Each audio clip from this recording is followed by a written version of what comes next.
ఆవుకి పూజ చేస్తే పృష్ఠభాగమునందు, ఎద్దుకు పూజ చేస్తే ముఖమునందు పూజ చేస్తారు. అందుకే గోమిథున పూజ అని ఉంటుంది.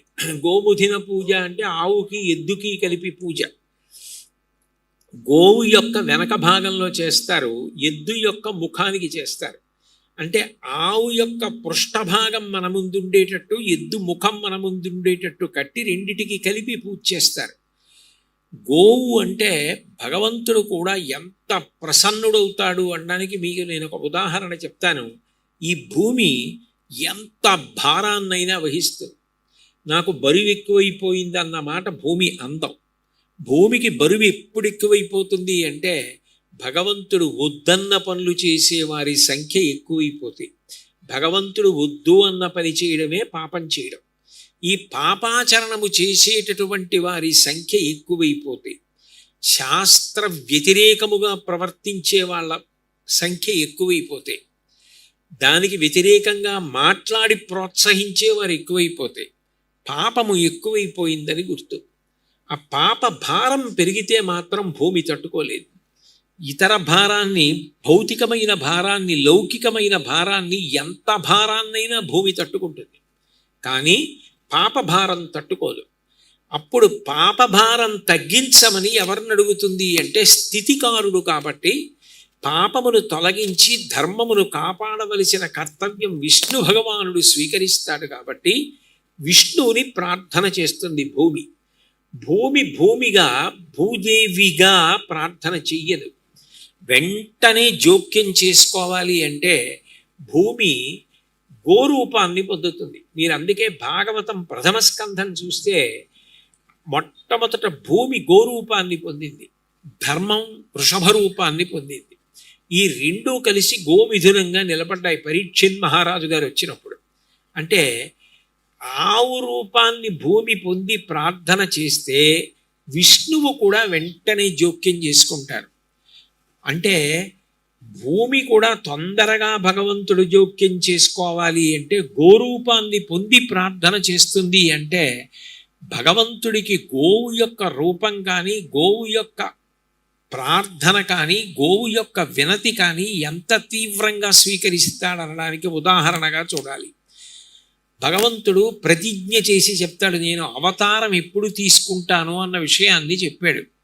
ఆ చెప్పినప్పుడు ఆయన ఒక మాట అంటాడు, నేను అవతారంగా రావడానికి, దుష్టుల్ని సంహరించడానికి ఎవరినో దుష్టులు అన్నారన్న కారణం చేత నేను వచ్చి సంహరించను. అవతలవాణ్ణి సంహరించడానికి తగిన పాపము చేశాడు అని నేను ఎప్పుడు నిర్ణయం చేసుకుంటాను అంటే వాడు గోవులందు, ధర్మ పదవి ఎందు, తవిలి నాయందు ఆయన చెప్పినటువంటి వరుస క్రమంలో కొన్ని విషయాలు చెప్పాడు. శృతులు వేదముల యందు, గోవులందు, విప్రకోటి యందు, ధర్మ పదవి యందు, తవిలి నాయందు వాడు ఎన్నడలుగునాడే హింస పొందు అన్నాడు.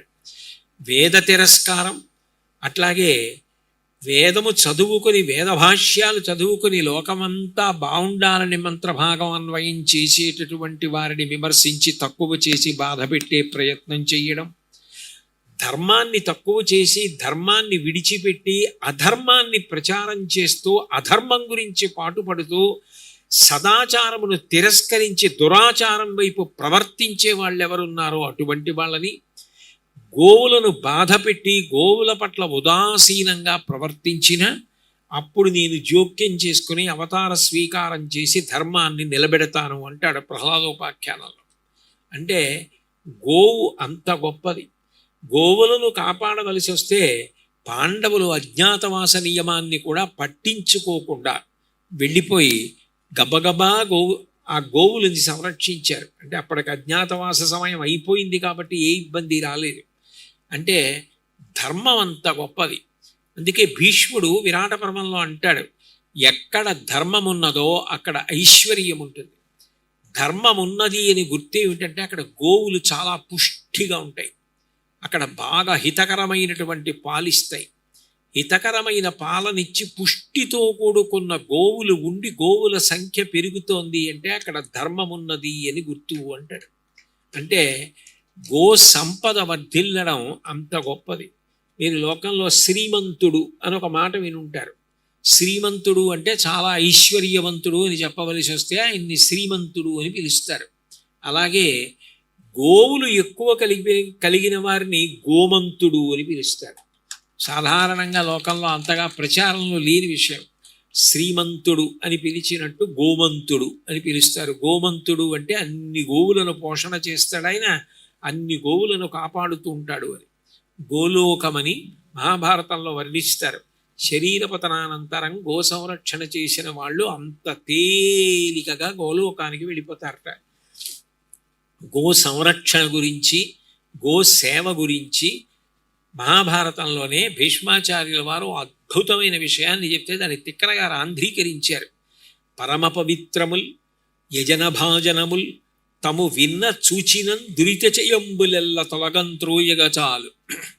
ప్రధానకర్త కొత్తరగతి లాభవైభవము తంగిటి జున్నుగ చేయు గోవులు ఎవ్వరు తగ వానికొల్తుర నివారణ సొత్తురు వారు నాకమున్ అన్నాడు. పరమ పవిత్రములు. దేవాలయాలు కూడా కొంతకాలం అయిన తర్వాత శక్తిని కోల్పోతాయి. అనేక కారణాల చేత దేవాలయం యొక్క శక్తి తగ్గిపోతే మళ్ళీ మూర్తి కింద ఉన్న చక్రాన్ని తవ్వి తీయడం సాధ్యం కాదు. కాబట్టి చక్రానికి శక్తినివ్వడానికి పైన ఉన్నటువంటి ఆ గోపుర కలశకి అభిషేకం చేస్తారు. అట్లా ఇంచుమించుగా ఒక 12 సంవత్సరాలు అయిపోయిన తర్వాత దేవాలయాలన్నిటికీ కూడా అట్లా మళ్ళీ అభిషేకాలు చేస్తారు.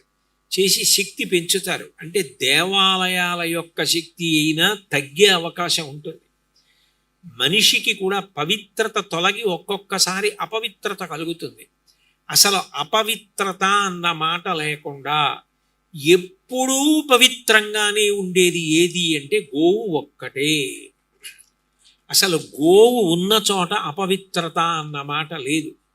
గోవు ఎక్కడ తిరిగిందో అంతకన్నా పవిత్రమైన ప్రదేశం లేదు. అందుకే పరమ పవిత్రములు. యజుర్వేద వ్యాఖ్యానంలో ఒక మాట అంటారు. ఎప్పుడైనా ఏదైనా యజ్ఞం కానీ యాగం కానీ హోమం కానీ చేస్తున్నప్పుడు ఒక్క సామవేదంలో తప్ప మిగిలిన చోట్ల స్వరభంగం కాకూడదని. అటువంటి దోషం పొరపాటున ఎప్పుడైనా ఎక్కడైనా దుర్లితే తద్దోష పరిహారార్థం యజమాని చేసేటప్పుడు ఎక్కడైనా దోషం దొల్లితే దోషం పోవడానికి ఏం చేస్తారంటే పక్కన గోవును కట్టి ఆ గోవుకి సేవ చేస్తూ గ్రాసం పెడుతూ ఉంటారు. గోవు ప్రసన్నురాలైతే ఇక్కడ హోమంలో దోషాలు కూడా తొలగుతాయంటారు. అంటే గోవు అంత శక్తివంతం. పరమ పవిత్రముల్ యజనభాజనముల్. యజ్ఞం చెయ్యాలి అంటే గోవు ఉండి తీరాలి. నేను మొట్టమొదట నా ప్రసంగ ప్రారంభంలోనే చెప్పాను. అసలు యజ్ఞం చెయ్యడానికి గోవు లేకుండా సాధ్యం కాదు. యజనభాజనముల్ తము విన్న చూచినన్. గోవు వంక ఒక్కసారి చూశాడనుకోండి, ఇక అంతకన్నా పవిత్రమైనటువంటిది లోకంలో ఇంకొకటి లేదు. నిజానికి నిద్ర లేస్తూ ఒక్కసారి ఆవుని స్మరించమంటారు. అట్లాగే తలంబ్రాలు పోసుకుంటారు పెళ్లిలో. అప్పుడు జీలకర్ర బెల్లం పెట్టుకునేటప్పుడు ఒకళ్ళ కళ్ళల్లో ఒక్కొక్కళ్ళు చూసుకునేటప్పుడు కపిలాన్ స్మారయంతు. ఆ కపిల గోవుని ఒక్కసారి జ్ఞాపకం తెచ్చుకోమంటారు. అంటే గోవుని స్మరించడం, గోవుని చూడడం అంత గొప్ప విషయం. ఆవుని చూడడం జీవితంలో అంత అదృష్టం. తము విన్న చూచిన గోవుల గురించి వినడం, గోవుల గురించి చెప్పుకోవడం, గోవుల్ని రక్షించడం, గోవుకి ప్రదక్షిణం చేయడం, గోసేవ చేయడం, గోగ్రాసం పెట్టడం, గోవుని దత్తత తీసుకోవడం, ఇవన్నీ అంత గొప్ప విషయాలు. కాబట్టి తము విన్న చూచినం దురిత చేయంబులెల్ల తొలగంత్రోయగజాలు. ఆ గోవు యందు భక్తి కలిగిన వాళ్ళ యొక్క పాపకర్మలని తీసేసేయడంలో పరబ్రహ్మమునకు ఎంత శక్తి ఉంటుందో గోవుకు అంత శక్తి ఉంటుంది. కాబట్టి దురిత చేయంబులెల్ల తొలగంత్రోయగజాలు. ప్రధానకర్త కొత్తరగతి లాభవైభవము తంగిటి జున్నుక చేయు గోవులు. యజ్ఞయాగాది క్రతువులు పుణ్యకర్మలు చేసేటటువంటి వాళ్ళు గోవుని సేవించిన కారణం చేత, గోపూజ చేసిన కారణం చేత వాళ్ళకి ఆ ఫలితం రావడం ఖాయంగా ఉండేటట్టు చూడటంలో ఇక గోవుని మించినది లేదు. కాబట్టి ప్రధానకర్త కొత్తరగతి లాభవైభవము తంగిటి జున్నుక చేయు గోవులెవ్వరు తగ వానికొల్తురు అనివారణ చొత్తురు వారు నాకమున్. నేను ఇల్లు కట్టుకున్నప్పుడు అనేక గదులు కట్టుకున్నా మా ఇల్లే కాబట్టి ఒక గదిలోంచి ఒక గదిలోకి వెళ్ళడానికి నాకు అనుమతి అక్కర్లేదు. ఏదో నేను మా ఇంట్లోంచి ఎదురుగుండా ఉన్న ఇంకో ఇంట్లోకి వెళ్ళాలి అంటే ఆ ఇంటి వాళ్ళ అనుమతి తీసుకోవాలంటే ఒకసారి మీతో మాట్లాడాలి, లోపలికి రమ్మంటారా అని అడగాలి. నా ఇంట్లో నేను యువతల గదిలోంచి అవతల గదిలోకి వెళ్ళడానికి అనుమతి ఎందుకు? ఎంత తేలికగా వెళ్ళిపోతానో అంత తేలికగా శరీరపతనానంతరం స్వర్గలోకానికి వెళ్ళిపోతున్నాడు గోసేవ చేసినవాడు. కాబట్టి ఉత్తరగతి లాభవైభవము తంగెటు జున్నుగ చేయు గోవులెవ్వరతొగ వానికొల్తొరు అనివారణ చొత్తురు వారు నాకమున్. వారు ఏ విధమైన అనుమానం లేకుండా ఉత్తమ గతులు పొందుతారు అని చెప్పి గోవు యొక్క వైభవం గురించి మనకి మహాభారతంలో వ్యాసుల వారు చెప్తే దాన్ని తిక్కన గారు ఆంధ్రీకరించి మనకి పర్వాలలో అందించారు. అంత గొప్పది గోవు. లోకంలో ఒక్కటి జ్ఞాపకం పెట్టుకోండి, ఒక వస్తువు ఎంత గొప్పదైనా దాన్ని బాగా మనం ఆదరించాలి అన్న బుద్ధి కలగాలన్నా ముందు ఉండవలసినది ఏది అంటే శాస్త్రము మీద నమ్మకం ఉండాలి, గురువాక్యము మీద నమ్మకం ఉండాలి. శాస్త్రము మీద గురువాక్యము మీద నమ్మకము లేనంత కాలము ఏది చెయ్యాలన్న కోరిక పుట్టదు. కలియుగానికి ఉండే ప్రధాన లక్షణం ఏమి అంటే భాగవత ప్రారంభంలో అంటారు, అలసులు మందబుద్ధియుతులు అల్పతరాయువులు ఉగ్రరోగ సంకలితులు మందభాగ్యులు సుకర్మములివ్వీ చెయ్యజాలరీ కలియుగమందు మానవులు కావున ఎయ్యది సర్వసౌఖ్యమయ్యలవడు ఎవిటంబడము ఆత్మకు శాంతి మునీంద్ర చెప్పవే అంటారు. అలసత్వం, మందబుద్ధి, సోమరితనం, మంచి కార్యం చెయ్యాలన్న కోరిక పుట్టకపోవడం ఇవన్నీ కలియుగానికి ఉండే లక్షణాలు. అందుకే కలియుగంలో భగవంతుడి యొక్క వైభవం ఏమి అంటే ఆయన ఎప్పుడూ కూడా సద్బుద్ధిని లోకానికి ప్రచారం చేస్తూ ఉంటాడు. అందుకే అనేక మంది గురువుల రూపంలో భగవంతుడు వచ్చాడు. గురువు అన్న మాటకి అర్థాన్ని మీరు ఒక కోణంలో పరిశీలనం చేస్తే గురువు అంటే బరువు అని అర్థం. బరువు అంటే భౌతికంగా శరీరము యొక్క బరువుని బట్టి చెప్పరు. ఈయన బాగా బరువుగా ఉన్నాడు కాబట్టి ఈయన గురువు గారండి అనరు. బరువున్నవాడు గురువు కాడు, శిష్యుడి దృష్టిలో బరువైన వాడు గురువు. శిష్యుడి దృష్టిలో అంటే శిష్యుడు మా గురువు గారి కన్నా గొప్పవారెవరు? మా గురువుగారి నోటితో శుభం భూయాత్ అంటే మా గురువుగారు ఏం చెప్పారో అది సత్యము. మా గురువుగారి నోటి వెంట అసత్యం రాదు. ఆయన ఏదైనా చెప్పారు అంటే దానిని మించినది ఇంకొకటి ఉండదు. అది నేను ఆచరిస్తానన్న నమ్మకం ఉన్నదనుకోండి, అది శిష్యుడికి గురువు పట్ల ఉన్నటువంటి గురి. ఆ గురి ఉంటే తప్ప గురువు కాడు. లోకంలో కొంతమంది గురువుగారు అని పిలుస్తారు. నోటితో గురువుగారు అని సంబోధించినంత మాత్రం చేత నిజానికి గురుత్వము లభించదు. గురుత్వము దేని చేత లభిస్తుంది అంటే అవతల వారికి యువతల వారి యందు ఉన్న గురి కారణము చేత గురువు అవుతాడు. అందుకే మీరు జాగ్రత్తగా పరిశీలించండి, ఎవరు ఎవరికి గురువు అంటే ఎవరికి ఎవరి యందు గురి ఉన్నదో వారు గురువు అవుతారు. కబీర్ దాస్ గారికి రామానందుల వారి దగ్గర ఉపదేశం పొందాలి అని కోరిక. అనేక కారణముల చేత కబీర్ దాస్ గారు రామానందుల వారి దగ్గర ఉపదేశం పొందడానికి కొన్ని ఇబ్బందులు ఏర్పడ్డాయేమో అని అనుమానం వచ్చింది ఆయనకి. ఎట్లాగైనా గురువుగారి దగ్గర ఉపదేశం పొందాలి. గురువుగారు ఏం చేయాలి? శిష్యుణ్ణి ముట్టుకోవాలి, ముట్టుకుని ఉపదేశం చేయాలి. గురువుగారి పాదం శిష్యుడి తల మీద పెట్టి ఉపదేశం చేస్తే ఇంకా గొప్ప. అది చాలా చాలా గొప్పదిగా వర్ణింపబడుతుంది. మహాత్ములైన గురువులు అట్లా చెయ్యడం ఉపదేశం. అందుకని కబీర్ దాస్ గారు ఏం చేశారంటే రామానందుల వారు ప్రతిరోజు పొద్దున్నే గంగా స్నానానికి వెళ్ళేవారు. బాగా చీకట్లో గంగా స్నానం చేసి బయటికి వస్తుంటే ఏమీ తెలియనట్టు ఆ పక్కన ఉన్నటువంటి ఇసుక తిన్న మీద అడ్డంగా పడుకున్నారు బోర్లా కబీర్ దాస్ గారు.